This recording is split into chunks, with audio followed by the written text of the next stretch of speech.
এই যে গুম বলি সবাই, গুম একটা টুল হিসেবে, পলিটিক্যাল টুল হিসেবে ইউজ করে। কিন্তু আপনিও একটা একই দলে ছিলেন, আপনি তো ব্ল্যাক লিস্টেড ছিলেন। তার সাথে জিজ্ঞেস করি, আপনি এসে আপনি কি পেয়েছেন আপনি ফ্র্যাঙ্কলি? না, আমরা তো অন্তর্বর্তীকালীন সরকারের সময় আমাদের কেউ খোঁজ খবর নেয়নি।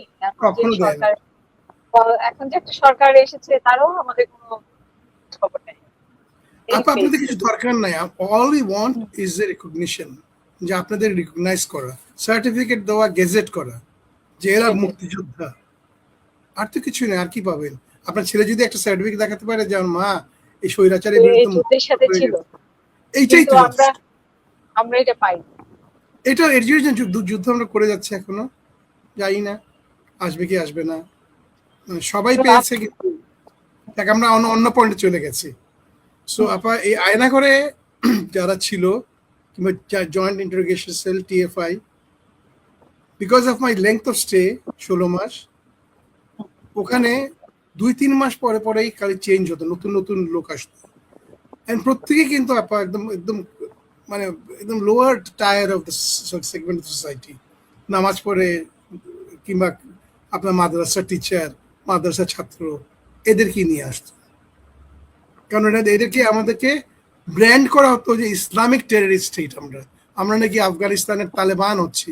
এখন আবার শুরু হয়েছে, যেটা কয়েকদিন শুনলাম, গত বছর থেকে ইন্ডিয়া আবার শুরু করেছে তালেবান। সবকিছুর পিছনে কিন্তু গোড়া হলো আমাদের মোদি দাদা,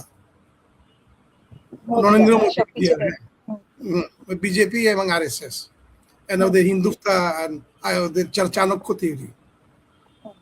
সরি আপা, এটা আমি বললাম আর কি। ওইটাই হলো, অ্যান্ড হলো কি 9/11 পরে, বিকজ ওয়ারটা এত স্প্রেড করে গেল, তখন ইন্ডিয়া মানে ওয়েস্ট বাধ্য হলো ইন্ডিয়াকে পুরো রিজিয়নটাকে কন্ট্রোল করে দেওয়ার জন্য। কারণ ইন্ডিয়া কিন্তু মিলিটারিলি হিউজ পপুলেশন, তো কি পারে না পারে সেটা বড় কথা না, লোক তো অনেক। এবং যদি আপনি ফিজিক্যালি ইয়ে করেন যে চায়নাকে কন্টেইনমেন্ট অ্যান্ড ইনসার্কেলমেন্ট অফ চায়না কিভাবে আটকানো যায়, এটাই ছিল তখনকার দিনে Indo Pacific IPS, Indo Pacific strategy. জাপানের মধ্যে ছিল, তো এর নাম ছিল বিগ বি, মাতার বাড়ি। তারপর এরকম তারপরে ইন্ডিয়া চাঁদি ওদিকে আছে, বার্মার ওদিকে কালাদান প্রজেক্ট।